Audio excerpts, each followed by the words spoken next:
Es domingo por la mañana y dos personas suben a la plataforma, al stage de la iglesia, para que el pastor les tome el testimonio.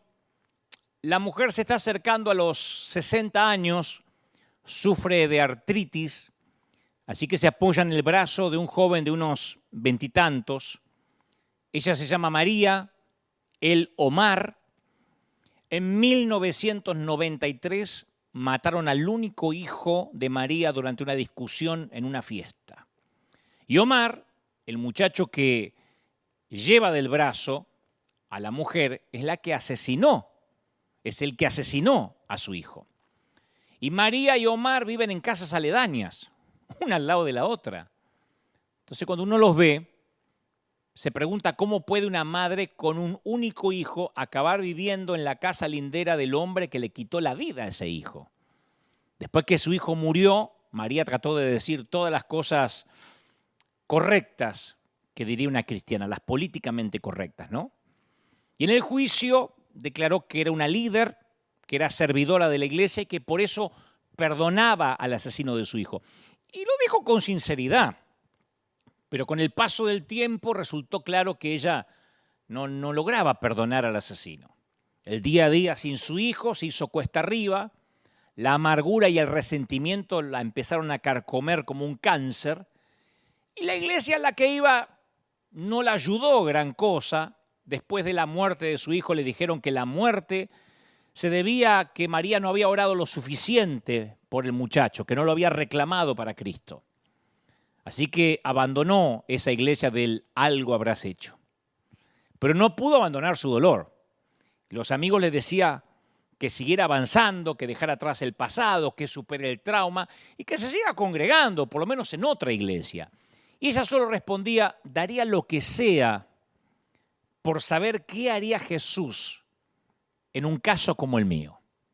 Ella necesitaba ver a Jesús con ojos nuevos, no con los lentes de la religión o con los lentes del algo habrás hecho.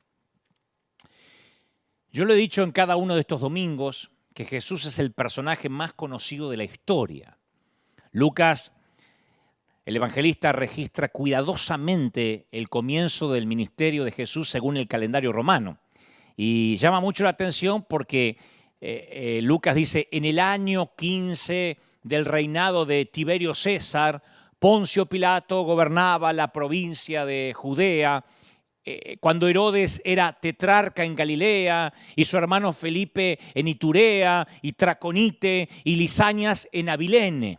Y uno dice, ¿qué es todo ese trabalengua? Bueno, así se manejaba el calendario antes de Jesús respecto a los gobernantes o a quienes estaban en el poder. Uno nacía en el tiempo de que fulano estaba en el trono de acá, mengano en el trono de más allá. Pero a partir de Jesús, cada vez que miramos un calendario, cada vez que miramos un celular o le ponemos fecha a un cheque, recordamos que esa vida increíblemente breve de 33 años llegó a ser la línea divisoria de la historia. Y los famosos suelen tratar de preservar su legado haciendo que otros lleven su nombre, los hijos, los nietos. De hecho, la Biblia menciona varios personajes llamados Herodes, ¿no? Incluso Herodías, con la intención de recordarnos a Herodes el Grande.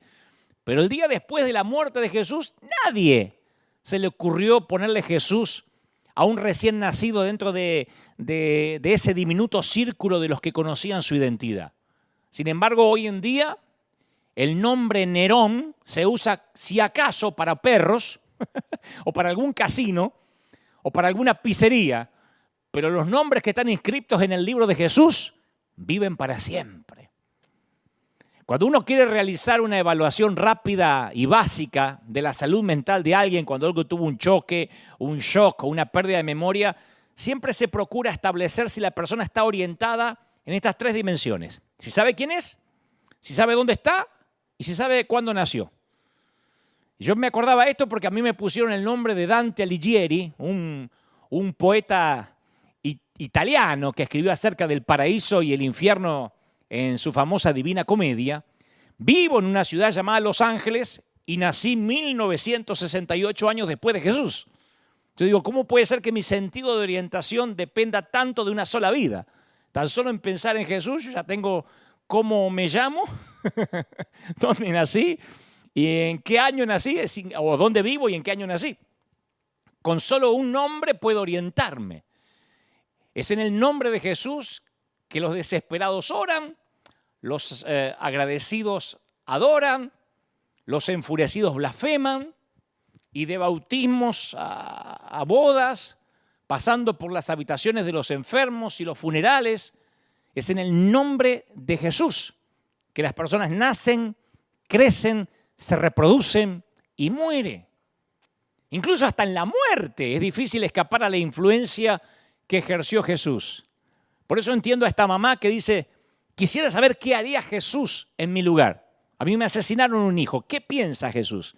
Y uno no puede obviar a Jesús ante cualquier disyuntiva de la vida, porque hasta en la muerte está la influencia de Jesús. La práctica de la sepultura en cementerio fue tomada de los seguidores de Jesús. La palabra cementerio procede de una palabra griega que significa lugar para dormir, que expresa la esperanza de la resurrección. Entonces, cuando se coloca una lápida, contiene la fecha de nacimiento y la fecha de deceso, separadas por un guión. De modo que la extensión de esa vida humana se mide por los años que la separan del año en que nació Jesús. O sea, en muchos casos, inclusive si no se puede costear una lápida, se marca la tumba con una cruz. Otro recordatorio de la muerte de Jesús. Pero más allá de lo que logró hacer o dejar de hacer con su existencia, la muerte no acabó con la influencia que ejerció Jesús. Y de muchas maneras le dio inicio. La mayoría de las religiones, y aquí es el punto donde voy, la mayoría de las religiones siguen centradas en sus lugares originales. Por eso hay una religión que tiene que orar mirando hacia la mezquita. Hay otros que dicen, no, hay que ir a la tierra donde habitó el profeta. Pero con el movimiento de Jesús, las cosas son diferentes. Empezó en Jerusalén, pero lo abrazaron gentiles impuros, lo adoptaron con tanto celo que comenzó a atravesar el antiguo Mediterráneo camino al norte de África, a Alejandría, a Roma. Luego los bárbaros lo acogieron de corazón y comenzó a expandirse al norte de Europa, más tarde a Norteamérica. Y ese, señores, fue precisamente el problema para algunos. Y Jesús sabía lo difícil que sería que todos entendieran que Él no era exclusivo, que Él había venido para todos y no para algunos escogidos. Jesús citó la sabiduría popular cuando señaló, ustedes han oído que se dijo, ama a tu prójimo y odia a tu enemigo. Eso era parte del folclore popular. Por supuesto que lo habían oído. Ama a tu amigo y odia a tu enemigo. Si en su lecho de muerte Ciro de Persia dio este consejo final, tomen nota de mis últimas palabras. Si hacen bien a sus amigos, es que también serán capaces de castigar a sus enemigos como se merece. El perdón, tal como lo conocemos, no existía en la Grecia y en la Roma antigua. Entonces, en cambio, Jesús declaró, yo os digo, amen a sus enemigos y oren por quienes los persiguen para que sean hijos de su Padre que está en el cielo. El que hace que salga el sol sobre malos y sobre buenos. ¿Se acuerdan? El que hace que llueva sobre justos y sobre injustos. El problema era, y como sigue siendo hasta hoy, que la cólera, el dolor, la amargura, el resentimiento constituyen una fuerza gigantesca y nadie flota por encima de ellos. Se nos llama a amar a la persona arrepentida que nos hace daño y que viene y nos dice perdón. Pero también se nos llama a amar a la persona no arrepentida que no nos pide perdón. Y Jesús sigue. Dice, si ustedes aman solamente a quienes los aman, ¿qué recompensa van a tener? ¿Acaso no hacen eso hasta los recaudadores de impuestos? Y si saludan a los hermanos solamente, ¿qué más hacen ustedes? ¿Acaso no hacen esto los gentiles? Y aquí a veces se nos escapa este detalle que Jesús habla de saludar. ¿Qué es lo más humilde, lo más insignificante de todas las conductas humanas? ¿O no? Cuando uno saluda a alguien, está reconociendo su existencia y recibiéndolo como cortesía en su mundo. En nuestros días, ¿cómo se dice? Hola. En otros países, ¿qué tal? ¿Qué haces? ¿Qué tal? Hola. Es una palabra. Pero en los días de Jesús el saludo era Shalom Aleká. Shalom Aleká, que quiere decir la paz sea contigo. O sea, no basta con no matar a alguien. Jesús enseña que debemos saludar, orar, pedir y esperar Shalom Aleká, la integridad y la paz de Dios para nuestros enemigos. Pero hasta ahí era teoría, era enseñanza. Che, este Jesús nos dice que hay que amar a los enemigos. Hasta ahí era casi una filosofía nueva. Un día Jesús, fiel a su estilo, ¡pum!, deja caer una bomba. Que no era una teoría, una bomba. Al principio de su ministerio las cosas andaban bien. Y él había traído una multitud tan grande que tuvo que enseñar desde una embarcación en el medio del lago para que todos puedan oír. Pero una noche le dijo a los discípulos, esa misma noche, le dijo, pasemos al otro lado. Y a nosotros se nos escapa el detalle. El otro lado era Decápolis. Decápolis estaba llena de todo lo que Israel no representaba. Escucha, los judíos consideraban, así decía mi papá, escucha, los judíos consideraban el otro lado como el lugar que vivía Satanás. Del otro lado vivían los inconversos, los de la falsa doctrina, los falsos profetas, los ateos. Del otro lado escuchaban música secular, tenían tele secular, radio secular, internet secular, ropa secular. Eran los apóstatas. Del otro lado, señores, vivían los otros. Y esa fue la bomba. Del otro lado vivían los otros. Jesús no estaba hablando simplemente de geografía. El otro lado del lago era la región de Decápolis, las 10 ciudades.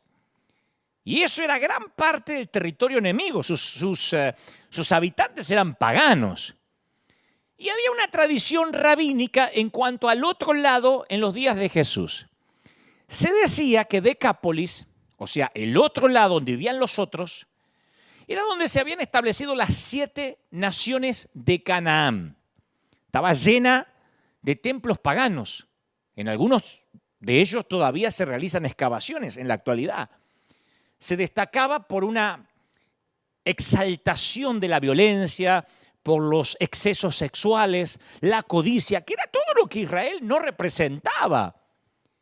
Es más, del otro lado, escuchen, el cerdo, el animal más impuro para Israel, se consideraba sagrado y se lo usaba para la adoración, se adoraba al cerdo. Los judíos consideraban el otro lado como el lugar en el que vivía literalmente el diablo, ahí estaba Satanás. Era oscuro, era perverso, era secular, era opresivo, era demoníaco. Estaban juntando firmas para que el otro lado no existiera más.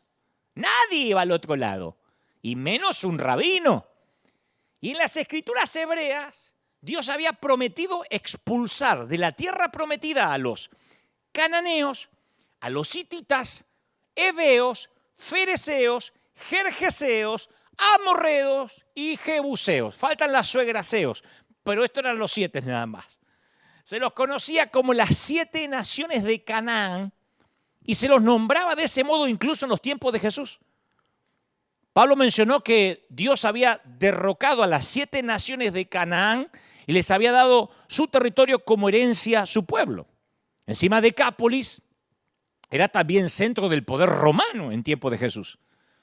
Era un búnker romano, había una legión de 6.000 soldados romanos. Era un búnker del gobierno opresor genocida. El símbolo de una legión romana, ¿sabes lo que era? La cabeza de un jabalí, o sea, un cerdo salvaje. No sé cómo lo mirara. Era el peor lugar para ir. Uno dice, era como ir a Las Vegas. No, Las Vegas era como ir a, ¿qué te puedo decir? A Disneylandia. Este era un sitio horrible del otro lado. Y Jesús de manera casual sugirió un día, muchachos, pasemos al otro lado. Fue el primer crossover de la historia. Viste que se usa mucho un crossover en la música, cuando alguien sale de una disciplina y se mete en otra, cuando alguien dice me quiero meter en aquel mundo que es nuevo para mí, voy a hacer un crossover, voy a cruzar. ¿Qué estaba haciendo? ¿No sabía Jesús que el reino es para nuestro lado? Era como si no supiera que del otro lado viven los otros. Como si pensara que ese era su lado. ¿Qué hace este Jesús? Como si creyera que ambos lados le pertenecían. O lo que es peor, que él mismo pertenecía a ambos lados. Como si dijera que todos los pueblos de la tierra ahora iban a ser bendecidos por él. ¡Está loco! Incluso las 7 naciones de Canaán, pasemos al otro lado, dijo Jesús. Vayamos a ver a los otros. Y los discípulos no se alegraron, pero fueron. ¿Qué otra les quedaba? Que iban a hacer una huelga. Había que poner cara de hipócrita y cruzar con Jesús para encontrarse con los otros. Estarían pensando, espero que no nos obliga a que los saludemos a esa gentuza. Tuvieron que poner cara de hipócrita y yo pensaba mucho esta semana, meditaba que el movimiento al que Jesús dio origen produjo muchos hipócritas. Dado que hay unos 2.000 millones de cristianos en el mundo, tal vez el cristianismo haya generado más hipócritas que cualquier otro movimiento en la historia, ¿no? Porque creo que la hipocresía religiosa es una de las grandes barreras que se interponen a la fe para cualquier persona que sea medianamente pensante o que esté un poquito por encima de la media intelectual. Cualquiera te dice, ¿por qué hacerse cristiano cuando la iglesia está repleta de hipócritas que a pesar de estar rotos o quebrados, aparenta que son perfectos? La hipocresía es como una enfermedad cardíaca espiritual universal. Tapa las arterias de la gracia. La palabra hipócrita viene de una palabra griega que comúnmente se asociaba con el teatro griego. Los hipócritas eran los actores de un escenario. Los actores por lo general llevaban una máscara para mostrar qué personaje estaban representando, así que el mismo actor que podía ser de rey en el primer acto, hacía de esclavo en el segundo. Por extensión, la palabra llegó a referirse a personas que simulaban un papel, que representaban una actuación. Y en el griego clásico, la palabra hipócrita no era tan punzante como ha llegado a ser para nosotros. Hoy casi se dice a modo de insulto, ¿no? En el primer siglo, uno de los grandes teatros de la época fue construido en una ciudad llamada Séforis, que a menos de 1 hora de Nazaret, Séforis fue construida. Así que no dudo que hay buenas posibilidades de que José y su pequeño hijo aprendiz Jesús hubieran trabajado en proyectos de carpintería, de construcción de edificios en Séforis, porque quedaba muy cerca de donde vivía Jesús y sus padres. Tal vez Jesús, desde su niñez, tal vez se familiarizó con los escenarios, con los teatros y con los hipócritas, es decir, los actores. Pero fue Jesús el que criticó la hipocresía religiosa de una manera que impactó la historia. Cuando Jesús habló de la simulación religiosa, usó el término que se utilizaba para los que representaban papeles en el teatro. Y eso es porque hay un yo público visible, que lo hemos hablado, un yo público visible ante todos, que es ante el mundo que me rodea. Todos tenemos un yo público. Pasamos mucho tiempo manejando la imagen de ese yo público. Y después existe un yo privado, que no resulta evidente para el mundo. De hecho, tal vez ni uno mismo conozca las profundidades del yo privado, porque tiene que ver con el propio corazón, y Jesús dice que solo Dios conoce el corazón en profundidad. Y eso es lo que más importa. Este es el punto, señores. La condición del corazón. La enseñanza de Jesús con respecto a la condición del corazón fue tan penetrante que ingresó en el vocabulario moral de la raza humana. La palabra hipócrita se usa 17 veces en el Nuevo Testamento. Y cada vez que se usa, adivina, cada vez que se usa, ¿sabes quién lo usa? ¿Quién lo hace? Jesús. Sabemos de muy pocas palabras que son tan singularmente suyas. Viste que a una persona se las conoce por los gestos, por las palabras, hacen memes a veces con las frases de algunos que suelen ser monotemáticos o repetitivos. Bueno, Jesús repetía la palabra hipócrita, por lo menos 17 veces. Y los registros literarios muestran claramente que solo Jesús fue el que introdujo ese término, hipocresía, en el registro moral del mundo occidental. O sea que lo que sucede en el corazón, que es invisible y solo Dios puede conocer, es lo que hace tan patente lo horrible de la hipocresía. La simulación, el fingimiento, la actuación en el ámbito público. Eso es lo que hace tan repugnante el fingimiento, que Jesús, que Dios conoce los corazones. Es como tener la visión de rayos X que se alegaba que tenía Superman, que podía ver debajo de la ropa. Entonces, como Dios ve nuestro corazón, es casi inaudito que finjamos en una iglesia, por ejemplo. El sermón más viral, más revolucionario de Jesús, si tuvo un título, se tituló ¡Ay de ustedes! Eso es un título. Yo, viste que soy más sencillo, pongo los otros. El Señor titulaba ¡Ay de ustedes! Jesús declaró que Dios no tolera la hipocresía. Claro, esta enseñanza está predicada y desató una revolución en el mundo antiguo. Y Jesús dirigió gran parte de su enseñanza referida a la hipocresía, a los eruditos conocidos como fariseos. En nuestros días la palabra fariseo casi se ha vuelto una caricatura. Pero en aquel tiempo los fariseos eran los dirigentes espirituales más admirados de sus días. Y en otras palabras, Jesús estaba hablando acerca de una condición, la hipocresía, que está a un pelito de distancia de cualquiera que se toma en serio la fe de Dios. O sea que a los fariseos, que eran los más respetados religiosos o santos de la época, les habló de hipocresía. Porque Jesús sabía que esa condición se infiltraría en cualquier movimiento de fe, incluyendo el suyo propio. Y a mí me fascina, porque algunos dicen, para los que siempre están diciendo Jesús no hablaría así, Jesús no sería así, que siempre se imaginan su Jesús pusilánime de Hollywood, o peor, el que trajeron de Brasil. Cuando Jesús predicaba, cuando les predicaba a los estudiosos, a los religiosos, decía, ¡ay de ustedes, maestros de la ley, fariseos, hipócritas! Les cierran a los demás el reino de los cielos y ni entran ustedes, ni dejan entrar a los que intentan hacerlo. ¡Ay de ustedes, maestros de la ley, fariseos, hipócritas! Recorren tierra y mar para ganar un solo miembro, un solo adepto. Y cuando lo logran, lo hacen 2 veces más merecedor del infierno que ustedes. ¡Ay de ustedes, guías ciegos! ¡Ay de ustedes, maestros de la ley, fariseos, hipócritas! Dan el diezmo de sus especias, pero descuidan los asuntos más importantes de la ley, tales como la justicia, la misericordia, la fidelidad. ¡Ay de ustedes, maestros de la ley, fariseos, hipócritas! Actores, limpian el exterior del vaso y del plato, pero por dentro están llenos de robo y de desenfreno. ¡Ay de ustedes, maestros de la ley, fariseos, hipócritas, que son sepulcros pintados por fuera!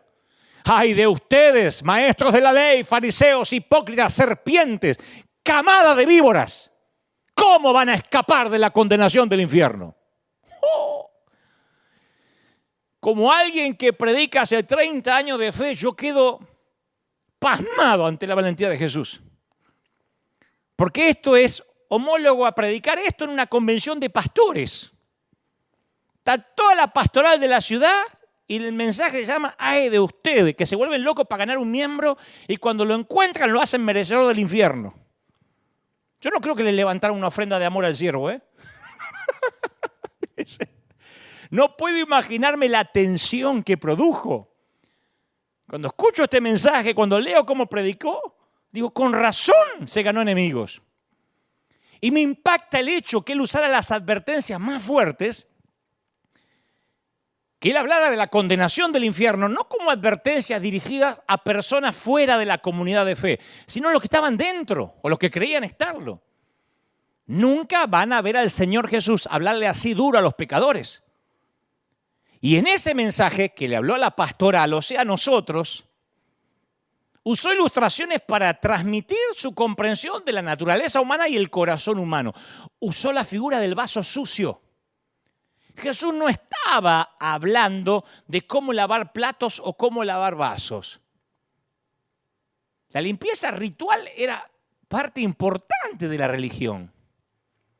La Mishnah, que son las enseñanzas acerca justamente de cómo guardar la ley, hacía todo lo posible empezando para purificarse, empezando con todos los utensilios, tienen una parte de adentro y una parte de afuera. Jesús estaba utilizando ese ritual bien conocido para los judíos para señalar un significado más profundo. Todas las personas tienen una parte interna y una parte externa, un yo interno y un yo externo. Y lo que más le interesa a Dios, ¿sabes qué es? El interior de las personas. Por eso es ridículo decir que las mujeres u hombres que se visten de tal o cual manera deben ser puros y tienen la sana doctrina, porque el interior sucio del vaso es la condición caída. La parte externa lavada es lo que caracteriza la hipocresía. Llenos de veneno, pero lavados por fuera. Y el Señor sigue. ¿Por qué alguien quiere pintar, blanquear un sepulcro? ¿Por qué uno quisiera blanquear un sepulcro? Yo te voy a decir por qué. Para hacer que la gente piense que adentro hay vida y no muerte. Para eso se pinta un sepulcro. Para disimular que es un sepulcro. Para que la gente se olvide o crea que ahí no hay un muerto. Que crean que hay alguien que está vivo, alguien que respira. Además dan un diezmo de sus especias, un diminuto aspecto de las vidas financieras para convencer a todos los fieles que son. Mirá, hasta de las cosas chiquititas diezmo yo. Y eran vasos sucios. Estaban diciendo, yo te engaño para que pienses que soy mejor de lo que soy. Es lo que solemos hacer. Escondo mi bronca por vos detrás de una sonrisa amable. Que Dios te bendiga. Pretendo ayudarte cuando en realidad espero que fracases. Así es hay gente que suele escribir en las redes, ¿no? Con todo respeto. Y después arrojan su diarrea verbal. O arrojan su veneno condenatorio y terminan diciendo, pero que Dios lo bendiga. Y viste que escriben, no solo a mí, a un montón de hombres de Dios, arrepiéntete, apóstata, vas a arder en el infierno. Y después ponen, seguiré orando por usted. Claro, me muestro cariñoso, pero por dentro estoy lleno de crítica y de egoísmo. Hasta puedo incluso convencerme yo mismo de que soy consagrado, que estoy lleno de amor, que soy amable. Puedo ser hipócrita sin saberlo. Debido al énfasis que Jesús pone en cuanto al corazón, la bondad no empieza con la conducta apropiada, empieza con una apertura a la verdad descarnada. El Señor dijo, si se mantienen fieles a mis enseñanzas, serán realmente mis discípulos, conocerán la verdad. ¿Y qué va a ser la verdad? ¿Qué nos va a hacer? Libres. Pero primero que hay que conocer, la verdad. La verdad nos va a hacer libres. ¡Aleluya! Todo el mundo dice amén con eso. Pero la verdad a lo mejor te da un shock de sinceridad brutal, de sincericidio espiritual. Decía una película, Cuestión de Honor, creo que era Jack Nicholson, le decía a Tom Cruise, tú no estás preparado para la verdad. Y la pregunta es, ¿estamos preparados para la verdad? Vamos a hacer un experimento mental. Imagínate que vas a buscar tu automóvil después que te han hecho una alineación, ¿no? Que te alinearon las ruedas. Y le dijiste al mecánico, hacerle una revisión general. Cuando vas, el mecánico te dice, mire, el auto está en excelente forma, se ve que usted tiene una gran capacidad como para cuidar bien de su auto, no hay que hacerle nada, y te vas feliz. Ese mismo día te fallan los frenos, casi te llevas puesto un peatón que cruzó en bicicleta y descubrís que el líquido de freno se acabó. Podías haber muerto o matado a alguien y terminar preso. Entonces regresás al mecánico y le decís, pero escúcheme, ¿por qué no me dijo que faltaba líquido de freno? Y el mecánico te dice, bueno, yo no quería que usted se sintiera mal, amargarlo con que le faltaba líquido. Tenía que ser, yo sé que tenía que ser franco, pero si soy franco, a lo mejor se iba a enojar conmigo. Yo quiero que este sea un lugar que la gente se sienta segura, querida, aceptada.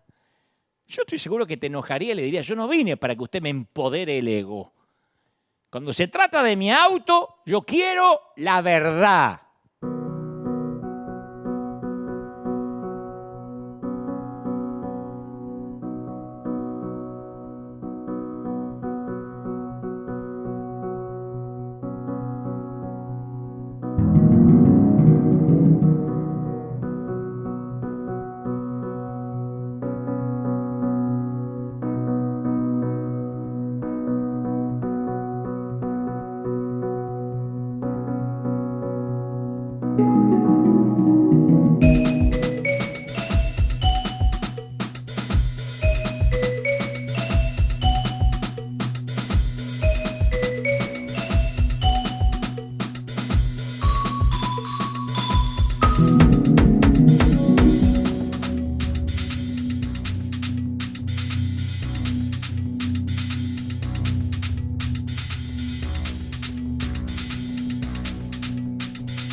Salís de ahí enojado y te vas a hacer un examen físico.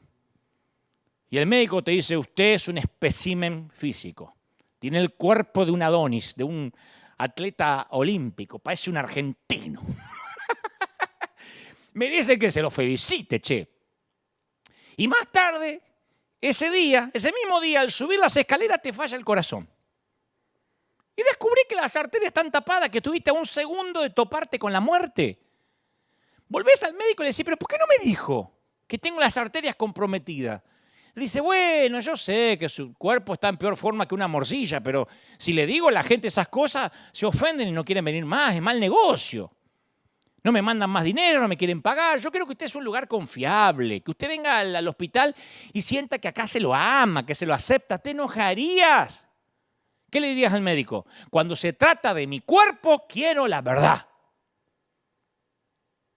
Y la verdad a veces no es buena, o por lo menos no suena bien. Y Jesús comenzó a introducir el poder de la verdad en el ámbito de la religión. La religión funcionaba como este mecánico y como este médico. La verdad siempre espanta a clientes que no la quieren saber. Y a mí me resulta irónico que tal vez ninguna otra religión haya producido tantos hipócritas como el cristianismo. Y me resulta muy doloroso que hay mucha hipocresía también en mí. Yo soy el principal hipócrita, si yo también pertenezco al cristianismo. No es que yo estoy hablando de afuera como que yo soy un musulmán que critico a los cristianos. Yo también. Pero ¿sabés qué me reconforta? Que nadie jamás haya diagnosticado y denunciado la hipocresía con más poder que el fundador del cristianismo y que sin embargo nadie jamás le haya ofrecido a esos mismos hipócritas tanta esperanza. Por eso que sigo predicando. Y ahora Jesús, a todos estos muchachos que van a poner cara de hipócritas cuando crucen al otro lado, Les dice que se tienen que codear con los otros. Y sabe que ellos van a ser hipócritas. Porque no soportan ni siquiera pensar que van a ir a ver a los otros. Y la Biblia narra que cuando llegaron las grandes multitudes a los que los discípulos estaban acostumbrados, brillaban por la ausencia. Fracasó el ministerio de Jesús del otro lado. Porque el único comité de bienvenida estaba compuesto por un solo individuo, poseído por demonios, loco, atormentado, que vivía en los sepulcros y se mutilaba a sí mismo. Estaba tan trastornado que habían tenido que expulsarlo de su propia comunidad. Y cayó de rodillas ante Jesús. La mayoría conoce la historia. Dijo, ¿qué tienes conmigo? En el nombre de Dios no me atormentes. Y Jesús le preguntó al espíritu malo, ¿cómo te llamas? Y la respuesta fue, me llamo Legión, porque somos muchos. Y legión es una palabra fuerte en este relato. Porque había una legión de soldados extranjeros que vivían ahí del otro lado. Y esa palabra era un recordatorio de que había enemigos por todas partes, no solo dentro del loco, sino que había legión literalmente de soldados del gobierno de facto alrededor. Y los espíritus pidieron que los enviara a los cerdos, que se terminaron después suicidando en un despeñadero. Y la respuesta de la gente fue fascinante, porque dice la Biblia que los que cuidaban los puercos corrieron e informaron la liberación del hombre. Y los otros vinieron para ver qué había sucedido. Vieron al hombre lunático vestido en sus cabales y los otros no respondieron a este milagro como en Galilea, como en Jerusalén. No empezaron a traer a Jesús a sus niños enfermos ni a sus amigos lisiados. Le suplicaron que se fuera. ¿Por qué? Porque él tenía poder, pero no era uno de ellos. Era alguien con poder que pertenecía al otro lado. Y ellos tenían muy claro que eran los otros. Y a lo mejor podría usar su poder para hacerles daño. Y Jesús, como no se queda donde no lo invitan, aceptó y se fue. Y el hombre que había estado poseído por el demonio le rogó que le dejara ir con él. Y Jesús, que hasta ese momento le había estado diciendo todo, síganme, síganme, a este le dijo no. Andá y contá tu experiencia. Imagínate cómo se sentiría el hombre mientras la barca se alejaba de él. Pero hizo lo que Jesús le pidió. Le contó a la gente de Decápolis todo lo que Jesús había hecho por él. Y toda la gente se quedó asombrada, dice las Escrituras. Y aquí viene el resto de la historia. Porque hasta ahí los evangelistas hemos usado nada más esa parte, ese fragmento, la liberación del loco, y se nos van algunos detalles de la historia que son extraordinarios. Jesús volvió a Decápolis poco tiempo después. Seguramente los discípulos hipócritas le habrán dicho, ¿para qué vamos a volver si fue un fracaso, un solo loco? Pero esta segunda vez que volvió a Decápolis, grandes multitudes vinieron a verlo. Y dice que lo siguieron por toda la región y donde oían que él estaba, les llevaban en camillas a los que tenían enfermedades, donde quiera que iba, pueblos, ciudades, caseríos de la Decápolis, traían los enfermos. Les suplicaban que les permitieran tocar siquiera el borde de su manto y quienes los tocaban quedaban sanos. Hubo mucha gente que fue sana por tocar su manto, no solo la mujer que sufría de flujo. En otras palabras, las 7 naciones de Canaán alababan al Dios de Israel. En otras palabras, los otros estaban siendo convertidos. Y la primera vez que Jesús fue al otro lado no encontró a nadie, excepto un mísero y patético lunático. La segunda vez que fue, se produjo una de las reacciones más espectaculares del Nuevo Testamento. Si hay que buscar un avivamiento, un revival, está allí, en Decápolis. La gente resultó más receptiva hacia Jesús que en cualquier otro lugar que él hubiese ido. Los otros resultaron ser mejores cristianos que nosotros. Habían oído que este Jesús se preocupaba por la gente, que él estaba del lado de ellos. El tema de que Jesús ama a los otros sigue subyacente bajo la superficie porque es parte de lo que podríamos llamar un duelo entre los dos relatos de la alimentación de las multitudes. No te pierdas esto que es maravilloso. A mí se me voló la cabeza cuando lo descubrí. Hay un duelo de alimentación de multitudes. En Marcos 6, Jesús le da de comer a una multitud sobre la orilla del lago que le pertenecía a Israel, o sea, a nosotros. Y sobraron 12 cestas, 12 canastas de comida. Y uno piensa que a lo mejor es una simbología de las 12 tribus de Israel. Porque no sobraron 11, ni 10, ni 9, ni 13. 12. Como todo lo que Jesús hace tiene cierta economía creativa, yo le llamo economía creativa, es que no tenemos 3 pulmones por las dudas, 2 corazones por si te falla uno. Dios te da lo que te da y te dice, cuídalo. Si sobraron 12 cestas y no 3, sino 14, por algo sobraron, algo significaba. Y hay 12 tribus de Israel. A mí se me hace que era un simbolismo de que Dios se preocupa por su pueblo.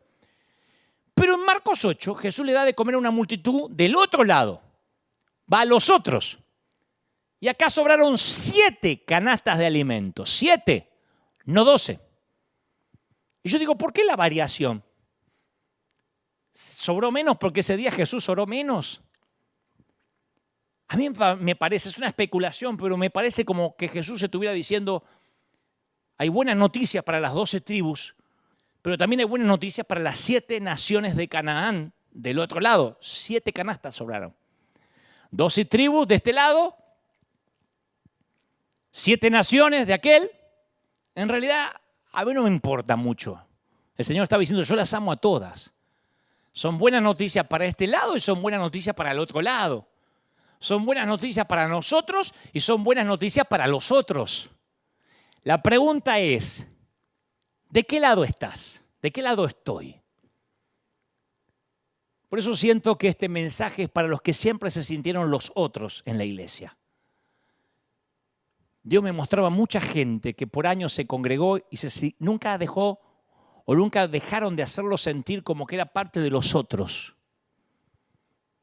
Porque a lo mejor no te integrabas a la célula, porque a lo mejor no seguías la doctrina, te vestías diferente, porque estabas divorciándote, porque venías divorciado, porque no sé, porque eras mamá soltera, porque eras gay, no tengo la menor idea, porque luchabas con un pecado oculto, pero yo dirijo mi mensaje hoy a mucha gente que por muchos años se sintió parte de los otros. ¿Viste esa gente rara que dice, yo no encajaba en la iglesia? No estoy hablando de pecadores, inconversos, porque en todo caso todos somos pecadores, salvados por gracia. No estoy hablando de la gente rara porque tenía triple vida, estoy hablando de la gente que nunca encajó, que hay muchísima. Me escriben en las redes y me lo están diciendo ahora frente a la pantalla. Sí, yo fui de esa gente rara, que siempre tuve mi cuota de dudas, que yo no encajaba, los otros. A esos otros, va dirigido este mensaje, a los que pensaban que las 12 cestas llenas siempre iban a ser de este lado y que no había 7 canastas para allá. Pero Jesús ama acá y ama allá, está acá y cruza. El Señor ama a estos que se consideran enteros y ama a los otros que se consideran rotos. La enseñanza de amar a los enemigos tal vez sea la enseñanza más conocida de Jesús y la que más se transgrede. Porque siempre los seres humanos solemos colocarnos en alguno de los dos lados, o de este lado o de aquel. O soy nosotros o soy los otros. O somos nosotros o somos los otros. Pero siempre estamos de un lado. Y tendemos a dividir la raza humana en nosotros y ellos. Y sucede por razones religiosas, pero también puede suceder por una cuestión de etnia, de cultura, de idioma. No, es que esos son hispanos, son argentinos, es que son colombianos. ¿Y qué podés esperar de un argentino? ¿Y qué podés esperar de un boliviano? ¿Qué querés si este es gringo? Nosotros solemos discriminar a los otros por muchas razones. Si este es bautista, ¿qué podés esperar de un pentecostal? ¿Y qué podés esperar de un reformado? Si este es católico. Una vez escuché a un predicador contar que existe un arbusto de flores llamado hortensia, y si la plantás en Estados Unidos, la hortensia da flores rosadas. Si la plantás en Brasil o en Argentina, produce flores azules. Si la plantás en Ecuador, produce flores rojas, pero nunca la hortensia va a producir espinas o cardos, porque esas características no están en su ADN. Y del mismo modo, cuando se planta una iglesia y se la deja sin el control de la tradición, sin interferencias denominacionales, produce un producto vivo que puede mostrar diferencias culturales, pero tiene el mismo fruto básico. Y aunque los vemos como los otros, es el mismo fruto. A veces vemos por internet iglesias que cantan y adoran. ¿Ustedes vieron iglesia de cubano? A mí me fascinan porque donde hay cubano hay candela. Yo he estado en Miami, en iglesia de cubano, aleluya, que se me murió mi mujer, alabado a Dios. Desde que salieron de Cuba hay gozo y alegría y no pueden disfrutar los funerales pobres porque se viven riendo. Uno los mira y dice, pero qué libertinaje. No, es cultural. Somos diferentes. Ahora uno no puede decir, esos son espinas y cardos. Es el mismo fruto. Lo que cambia es el color de la flor. Sin embargo, dos de las palabras más poderosas que utiliza la raza humana son nosotros y ellos. Y si alguien está dentro de nuestro grupo de pertenencia, tendemos a magnificar las cualidades positivas y hacer la vista gorda si tiene algún defecto. Pero si alguien se encuentra fuera de nuestro grupo, buscamos lo malo y pasamos por alto si tiene algo bueno. Consideramos a cada miembro de nosotros como un individuo único, pero pensamos en ellos como si fueran todos iguales. ¿Qué podés esperar si estos son los desarreglados de la otra iglesia? El nosotros contra ellos es tan viejo como Caín y Abel. Abel cuidaba rebaños y Caín trabajaba la tierra. Y Jesús se consideraba a sí mismo como el hombre de ambos lados. Pero claro, sus hombres sucumbían ante el nosotros y los otros. ¿Vos sabías que el nombre de cristianos fue un apodo peyorativo, un insulto? Viste que ahora decimos, soy cristiano. Y es un insulto que los paganos le pusieron a los creyentes. El historiador Tácito hablaba de una raza de hombres detestada por sus prácticas ridículas, perversas. Eran conocidos vulgarmente como cristianos.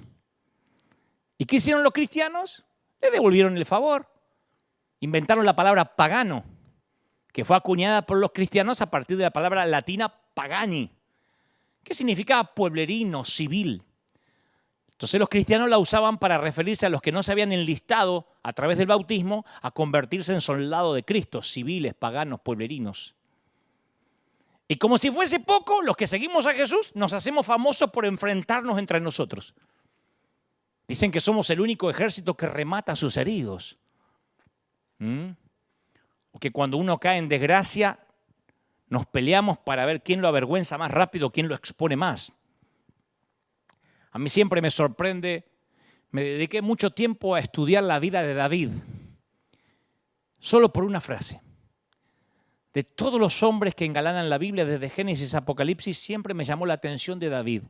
Solo por una frase que Dios dice respecto a él, que era un hombre conforme a su corazón. Porque es el mayor halago que un hombre, que una mujer se puede llevar. Que Dios te diga, tenés un corazón como el mío. Cuando un enamorado le dice a su enamorada o viceversa, tenés un corazón igual al mío, eso significa mucho. Y que Dios diga, tenés un corazón igual al mío, a mí me han hecho estudiar por qué alguien que fue adúltero, que fue asesino, que metió la pata, que mintió, Dios mantuvo, tiene el corazón como el mío. Una de las razones, solo tengo tiempo para una. Otro día hablaría de todas las razones por las cuales creo David se mereció este halago. Una de las razones es que David cubría a los suyos. En la derrota de los amonitas y los sirios en Primera de Crónicas 19 hay una gema escondida. Primera de Crónicas 19, después léelo con tranquilidad. Resulta que murió un rey que David conocía, de otra nación. Entonces David envía a alguno de sus hombres a darle condolencias al hijo del rey, al príncipe. Dice, vayan a darle las condolencias, vayan a consolarlo. Pero resulta que este hijo, llamado Anún, era medio desgraciado, era un desagradecido y mal pensado, nada que ver con el viejo que acababa de morir, y supuso que la comitiva que mandó David eran espías para atacarlo, en vez de gente que David de buen corazón mandó a dar condolencias. Y dice, no los envió David para reconocer e inspeccionar la ciudad y destruirla. No, nos envió a darle las condolencias. Entonces dice la Biblia que Anún tomó los siervos de David, les rapó la mitad de la barba y les cortó los vestidos por la mitad hasta las nalgas y los despidió. No te pierdas este detalle. Sin barbas y vestido hasta la mitad de las nalgas. Quita esa imagen mental de mis nalgas. Pero eso fue lo que ocurrió. Les cortó la barba por la mitad y los mantos para que se le viera la mitad de las nalgas. Una deshonra. Y cuando se le hizo saber esto a David, envió a encontrarlos porque ellos estaban en extremo avergonzados. ¿Y sabe lo que dijo David? Quédense en Jericó hasta que les vuelva a crecer la barba y después vuelvan. No hizo un videíto en YouTube burlándose de las nalgas de sus soldados. No escribió un blog hablando de las nalgas de ellos. No los cubrió, los protegió, no los avergonzó. Dijo, se quedan hasta que les vuelva a crecer la barba para que no pasen vergüenza. ¿Cómo no va a ser un hombre así conforme al corazón de Dios? Al igual que Sem y Jafet, que cubrieron a Noé, su padre, cuando borracho se desnudó.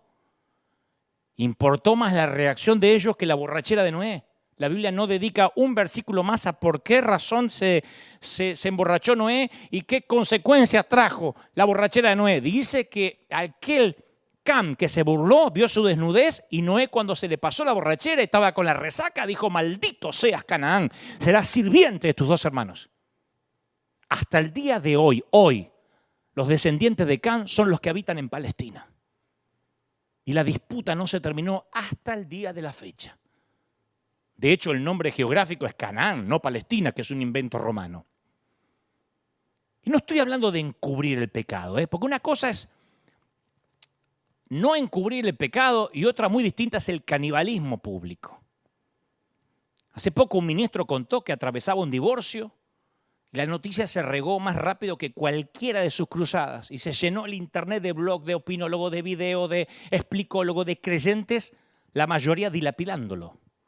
Una gran mayoría de gente celebrándolo. Otros renunciando a su cobertura que ostentaban hace algunos meses atrás, ahora no la quieren más.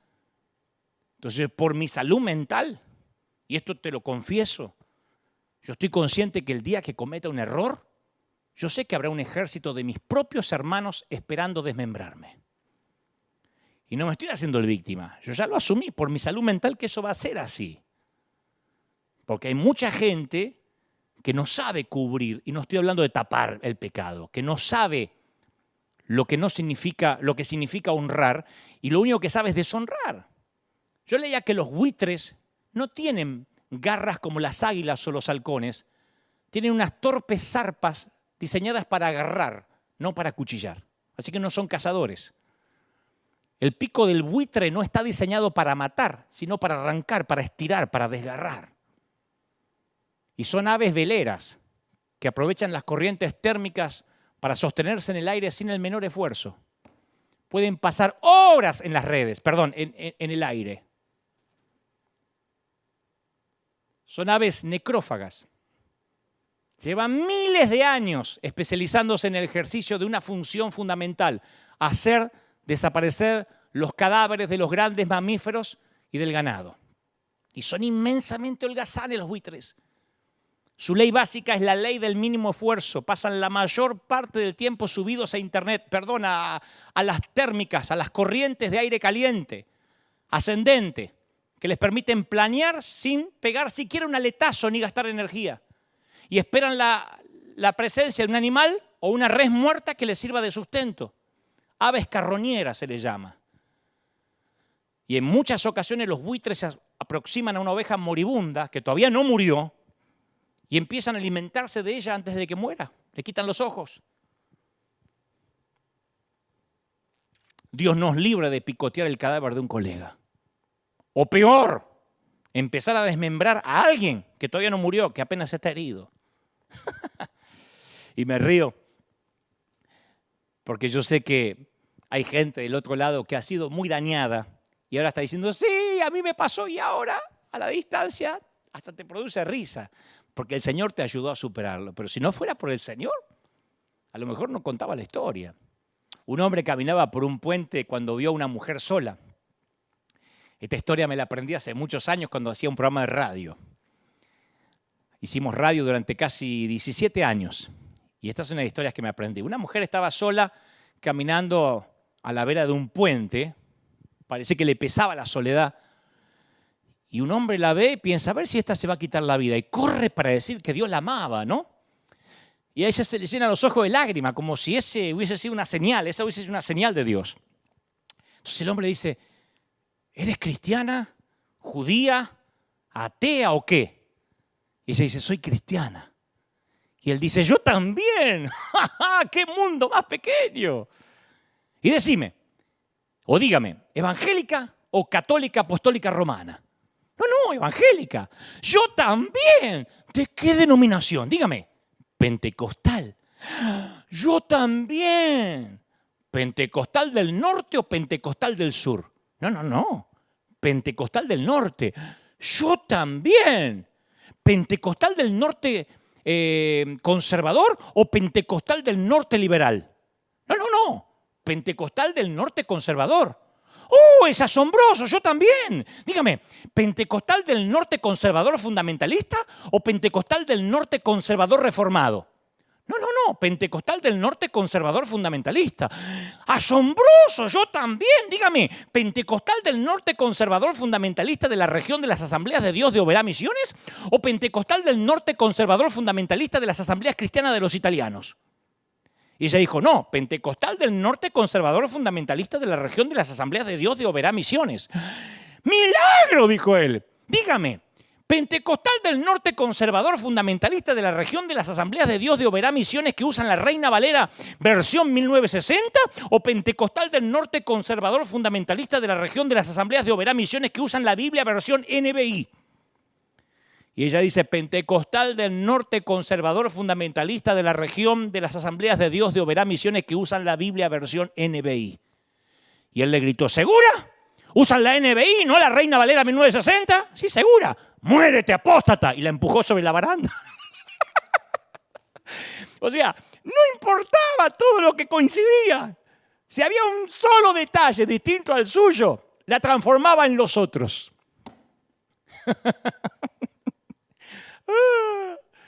Y esa tendencia a excluir al otro, que los dirigentes religiosos en los días de Jesús consideraban como una virtud, para Jesús constituía un gran pecado. Y eso sorprendió a los discípulos. Un día camino a Jerusalén, Jesús quiso detenerse en una población samaritana, pero no lo recibieron bien, porque eran los otros. Y sus discípulos dijeron, ¿quieres que hagamos caer fuego del cielo para que los destruya? Fíjate vos los tipos. Pensaban que Jesús le iba a agradar esta propuesta, porque le habían hecho un desaire. Entonces dijeron, Jesús, vamos a adoptar una posición, vamos a estar del lado de Jesús, de tu lado, vamos a quemar a los otros. Los seguidores de Jesús pensamos de esta manera. Jesús se volvió y los reprendió. Estaba protegiendo a los samaritanos y regañando a sus seguidores. ¡Qué raro! ¡Qué extraño episodio! Si nosotros somos nosotros y ellos son los otros. De hecho, el Nuevo Testamento está lleno de extrañas narraciones acerca de samaritanos. Jesús entabló una amistad con cierta mujer samaritana que se había casado 5 veces y se convirtió en una gran evangelista en su nombre. ¡Qué extraño! Jesús trata a los del otro lado como si fueran de nuestro lado. No solo nos ama a nosotros, parece que también ama a los samaritanos. Jesús sanó a 10 leprosos, pero solo el samaritano volvió para agradecerle.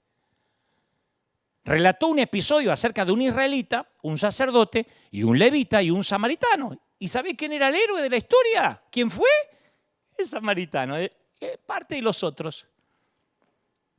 De hecho, hoy hay muy pocos samaritanos hoy en día. Es uno de los pueblos antiguos extintos. Pero casi siempre con el adjetivo samaritano se le agrega, con el nombre samaritano se le agrega el adjetivo buen delante. En la clínica, el buen samaritano. Gracias a alguien que se suponía que debía ser su enemigo. Jesús trata a los del otro lado como si fueran de nuestro lado. Ay, no solo nos ama a nosotros, parece que ama también a los samaritanos y no solo a ellos. Hay un dicho en la película de Francis Ford Coppola, El Padrino, que dice: mantén cerca a tus amigos y más cerca a tus enemigos. Y con una implicancia totalmente diferente. Tal vez estas palabras provengan del corazón del Dios que Jesús proclamaba. Cuando los soldados se acercaron a Jesús para arrestarlo y matarlo, Pedro sacó una espada y le cortó la oreja a un hombre llamado Malco. ¿Cómo no se le iba a cortar si los que lo querían llevar a Jesús a la cruz eran los otros? Jesús le dijo a Pedro que guardara la espada, recoge la oreja. ¡Ay, Pedro! Se la pega en la cabeza a Malco. Y yo me imagino el diálogo. Perdónalo, flaco. Lamento lo que hizo este Pedro. Perdón, es un arado. Este tipo es un bruto. Perdónalo. 3 años trabajé con él. Pero no avanza el tipo, ¿viste? Perdóname el asunto de la oreja, ¿eh? Perdóname, flaco. Yo me imagino a Jesús diciendo, ¿qué cree que le haga? Fíjate me figuro lo que sucedió con Malco cuando llegó a la casa esa noche. Y la esposa está cosiendo y dice, ¿cómo te fue hoy en el trabajo? Y Marco dice, mira, yo no sé qué decirte. Me cortaron una oreja. ¡Ay, no me digas! No, pero la tengo pegada. No. ¿Pero cómo te la cortaron si la tenés? Pero pará, que te cuente. Pasó algo muy raro. El hombre al que debía apresar me sanó. ¿Y quién te la cortó? El que seguía al hombre que iba a crucificar. ¿Y quién te la arregló? El crucificado. Viejo, no me vengas más borracho a casa. Si vas a pasar por el bar antes de venir, respetá la casa. No, te digo en serio, me la cortó y me la volvió a poner. ¿Quién? El delincuente que íbamos a apresar. No tenía sentido. Y este relato que parece breve, es tan importante que aparece en los 4 evangelios. Muy pocas historias aparecen en los 4 evangelios. Esto de la oreja. Pero no aparece por la importancia de la oreja. Aparece porque Jesús nos quiere decir que los enemigos de Él, los enemigos explícitos no son su único problema, los del otro lado. A lo largo de la historia, los seguidores de Jesús, celosos, han sido una carga de igual pesada para Él que los romanos o cualquiera que lo odiara. Porque para Jesús las categorías no se dividen en nosotros y ellos, perfecto e imperfecto, santo y perdedor. Porque esto colocaría a toda la humanidad del mismo lado, del lado equivocado. Si hay que elegir lado, estamos todos del lado equivocado. Pero Jesús estaba determinado a hacer de ese su lado. Lo cual no quiere decir que Jesús concordara con todas las personas todo el tiempo, o que fuera relativista, o que le tuviera temor al conflicto. Pero nunca sucumbió al prejuicio del grupo de pertenencia. Continuamente comunicaba su propósito de amar a aquellos que debían haber sido los otros. Y los que pertenecemos a la iglesia nos cuesta interpretar esto. Siempre hablamos de otras religiones, de otras etnias, de otras culturas, de otra conducta sexual, de otra política, de otras denominaciones. Y nos permitimos cualquier licencia, aún la murmuración disfrazada de celo santo, con el fin de convertir a la gente en los otros. Y vamos y le sacamos los ojos. Hay una famosa canción de Alberto Cortés llamada Los Demás. No se llama Los Otros, pero se llama Los Demás. La pueden buscar en YouTube, es una letra maravillosa. Él dice, nunca estamos conformes del quehacer de los demás. Y vivimos a solas sin pensar en los demás. Como lobos hambrientos aprovechando a los demás y acechando a los demás. Convencidos que son nuestro alimento, los demás. Los aciertos son nuestros y jamás de los demás. Cada paso un intento de pisar a los demás. Cada vez más violento es el portazo de los demás. Las verdades ofenden si la dicen los demás. Las mentiras se venden cuando compran los demás. Somos jueces mezquinos del valor de los demás, pero no permitimos que nos juzguen los demás. Apagamos la luz que, por amor a los demás, encendió en una cruz el que murió por los demás. ¡Ja! Y agrega Cortés, donde estamos nosotros y que se jodan los demás. Condenamos la envidia cuando envidian los demás, mas lo nuestro es desidia, que no entienden los demás. Nos creemos selectos entre todos los demás y olvidamos que somos los demás de los demás, que tenemos el lomo que todos los demás, que llevamos cuestas unos menos y otros más, vanidad y modestia como todos los demás y olvidamos que somos los demás de los demás.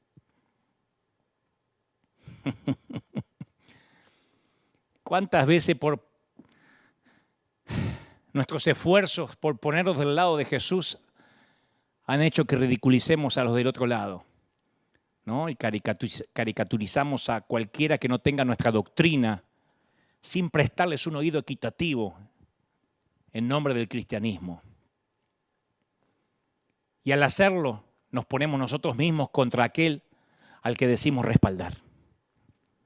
Porque nosotros vemos a ellos como los otros. Pero como dice la canción de Alberto Cortés, nunca nos olvidemos que somos los demás para los demás. Por eso ha hecho tan mal esa vaca sagrada de decir mi salvador personal. Porque algunos creen que salvador personal es yo compré la franquicia y la exclusividad. Está bien, no la tengo yo solo, tenemos la exclusividad los de la sana doctrina, este grupito de 20, de 30, ¿no? Pero volvamos a la experiencia de María y Omar, con el que empecé este mensaje. En 1993 mataron al único hijo de María durante una discusión en una fiesta. Omar, el muchacho que la lleva del brazo subiendo al stage de la iglesia, es el que le dio muerte a su hijo. Y ahora María y Omar viven en casas aledañas, una al lado de la otra. Yo preguntaba hace un ratito, ¿cómo puede una madre de un único hijo acabar viviendo en la casa lindera del hombre que le quitó la vida a ese hijo? ¿Sabes cuándo fue el momento crucial? Cuando María escuchó una historia de dos mujeres que se encontraron en el cielo. Y estas dos mujeres, por el tipo de coronas que llevaban, se dieron cuenta de que ambas eran madres. Y cada una quería conocer la experiencia de la otra. Y una empezó diciendo, yo hubiera tomado el lugar de mi hijo en la cruz. Y la otra retrocede un paso y dice, tú eres la madre de Jesús. Y cayó de rodillas. Y la otra le limpió la lágrima y le dijo, dime quién es tu hijo para que yo también pueda afligirme contigo. La otra madre le dijo, mi hijo es Judas Iscariote, el que entregó al tuyo. Ese fue el fin del poema, pero el principio del peregrinaje de esta mujer cuando escuchó la historia. María decidió que su llamado era ayudar a las madres de hijos asesinados y a las madres de hijos que habían quitado vidas, para que se reunieran y se sanaran juntas. Ambas eran madres, la madre de los asesinos y las madres de los asesinados. Pero antes de incursionar en ese ministerio tenía que enfrentar la realidad de su propio corazón. Después de 12 años decidió que para ser libre tenía que enfrentar el objeto de su dolor para ver si en realidad lo había perdonado. Así que fue a hablar con los funcionarios del programa legal del Departamento Correccional y le advirtieron, señora, no se va a encontrar con el muchacho de 16 años que mató a su hijo, ¿eh? Ahora es un hombre, ha estado 12 años en la cárcel, es un adulto. Y la vida de la prisión lo moldeó, le cambió el carácter, ha estado ahí más de una década. Pero con todo ella insistió que quería verlo. Los funcionarios fueron a hablar con Omar y a él no le interesaba el asunto. Dijo, ¿por qué tengo que ver a esa mujer? Solo quiere culparme y hacerme daño. Porque claro, él no estaba listo todavía. María esperó 9 meses. Habló de vuelta con los oficiales y ellos volvieron a preguntarle a Omar. Y algo había estado trabajando en la mente de Omar y accedió. María cuenta que ella fue la que inició la primera conversación con Omar con un pensamiento quirúrgicamente cuidado, ¿no? Preparado. Le dijo, yo no te conozco, Omar, y tú no me conoces, aunque conocías a mi hijo. ¿Por qué no empezamos de ahí, a conocernos? Y la idea de que ella quería conocerlo antes de juzgarlo, de alguna manera calmó el espíritu del hombre. Y él decidió confiar en el proceso, hablaron por horas. Cuando terminó la primera entrevista, Omar le preguntó a María si podía darle un abrazo y ella dijo que sí. Y cuando los brazos de él la estrecharon, se desató la inundación. Se echó a llorar ella. Omar diría más tarde, yo había estado en la cárcel 12 años, junto a criminales de lo peor, endurecidos, pero ese fue el momento más aterrador de toda mi vida. Y desde ese momento se hizo un vínculo entre María y Omar. Ella iba a visitarlo y hablaban, ella tenía que estar dispuesta a entender su versión acerca de lo que había pasado y él tenía que estar dispuesto a ver que lo que le había robado a ella, que era su hijo. Y en diciembre del 2009, Omar fue puesto en libertad. Y María decidió organizar para él una fiesta de bienvenida al mundo exterior. Les pidió a algunas monjas que vivían cerca que le ayudaran. Y el dueño del edificio en el que vivía María tuvo una idea. Le dijo, ¿qué tal si invitas a Omar a vivir aquí en este condominio, en el departamento que se renta al lado tuyo? Y ella dijo, nunca va a aceptar. Bueno, pero pregúntale. Y ella lo hizo. Aceptó. Ahora él vive a una puerta de distancia. Está estudiando y tiene un trabajo. A veces, dice Omar, cuando me siento alicaído, desalentado, cuando las cosas marchan mal, miro a María y me digo, vamos. Ella me dio otra oportunidad. Tengo que darme yo mismo otra oportunidad. A veces hablamos del perdón como una herramienta para que la víctima se libere del dolor. Pero es eso y mucho más. Omar y María se han entregado el uno al otro dones que ninguno otro había conocido sin el milagro del perdón. Y eso sucedió porque hace mucho tiempo alguien dijo, ama a tu prójimo y ama a tu enemigo. Por eso María, cuando dijo, me encantaría saber qué haría Jesús en mi lugar, descubrió, ama a tu prójimo y ama a tu enemigo. Y se encontró con la historia probable de que la madre de Jesús y la madre de Judas Iscariote tuvieron que encontrarse en el cielo.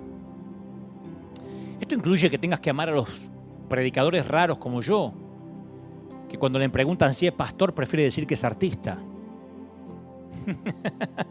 Pero aún así el Señor ordena, ama a tu enemigo, ama a los otros. Y resulta que uno de esos otros, en el caso de María, se convirtió en su vecino. ¿No será que unos cuantos de aquellos otros se tendrían que convertir en nuestros vecinos? Vamos a orar. Quiero orar por los que están del otro lado, por los que se han sentido otros, por los que se han sentido discriminados, por los que por muchos años han sentido que la iglesia, las instituciones los han dejado de lado y no has entendido por qué. Porque quiero orar por dos tipos de personas, los Omares y las Marías. Quiero orar por los que le quitaron vidas y por los que quitaron vidas. Quiero orar por los que sufrieron el infortunio de perder seres queridos, de perder cosas valiosas y por los que quitaron vidas valiosas. Quiero orar por los hipócritas que en nombre de la religión hicieron mucho daño y están ahora mirándome. Pero quiero orar por los dañados también. Quiero que oremos todos del mismo lado. ¿Sí? Quiero que los del otro lado y los de este lado nos unamos en la misma oración. Quiero que los ministros que han sufrido el ataque de aquellos que han fungido como buitres por años, reciban esta oración de sanidad ahora. Te digo de consiervo a consiervo, por tu salud mental, sí. Siempre va a haber un grupo que te va a dilapidar apenas fracases en público. La mayoría son los que ahora te dicen, bravo, dame tu paternidad, estoy contigo, eres increíble, qué predicador, cómo te ama el Señor, eres un ángel encarnado. Esos son los que cuando fracases, cuando tu matrimonio no vaya bien, cuando tengas un problema con tu hijo, cuando las cosas se pongan feas, cuando te enfermes, dirán, algo habrá hecho el pastor. Tenía que pagar. Por eso ahora es una secta, por eso ahora Dios quitó su mano. Van a ser los mismos que hoy te aplauden. No soy pesimista ni estoy enojado. Le pasó a Jesús. No quedó uno de los 12 al pie de la cruz. Le lavó los pies a esos muchachos y todos esos pies salieron corriendo. Un par de esos pies fueron corriendo al patio de Caifás a entregarlo.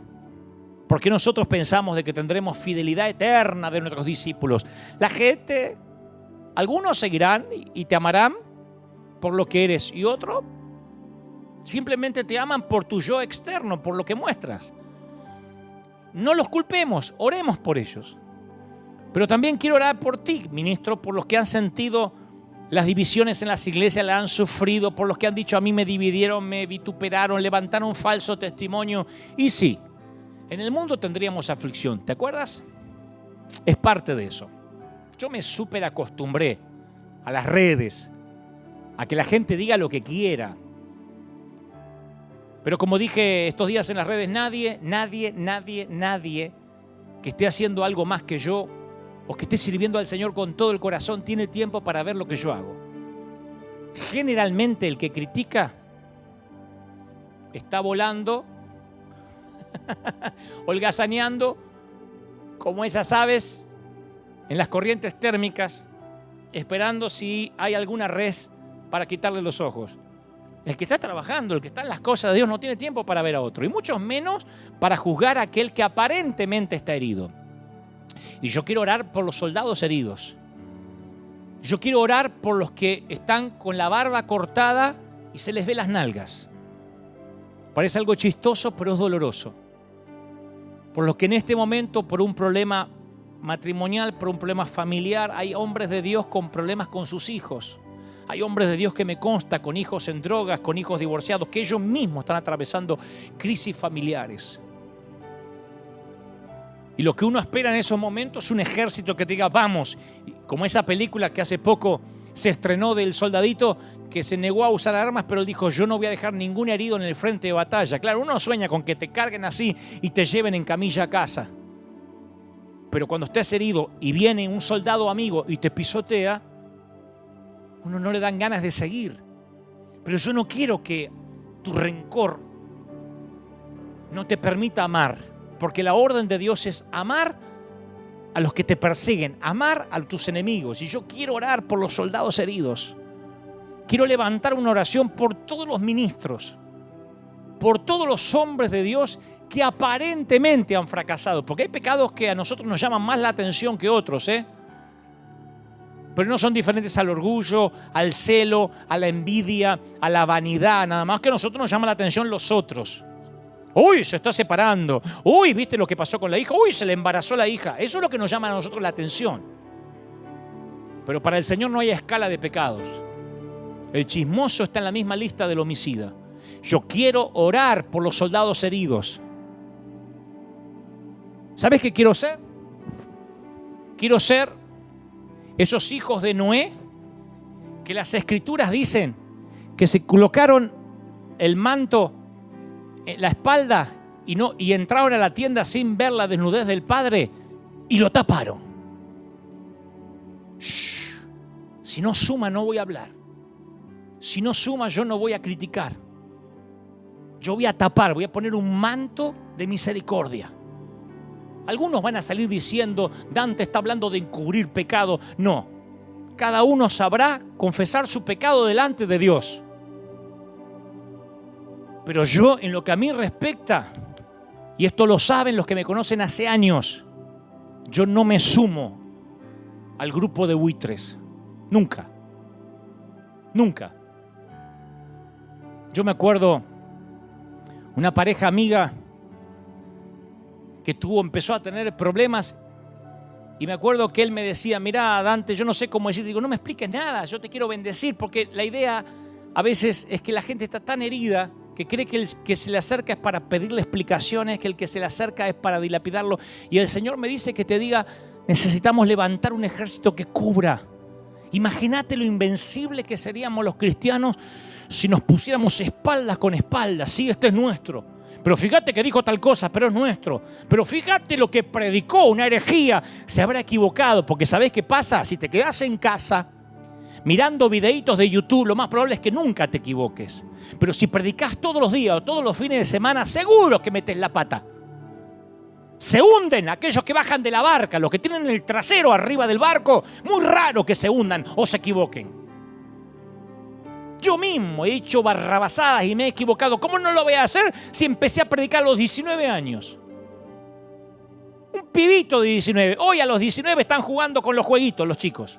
Yo a los 19 predicaba. A los 21 estaba enfrentando un estadio. ¿Cómo no voy a hacer tonterías y voy a decir algunas babosadas?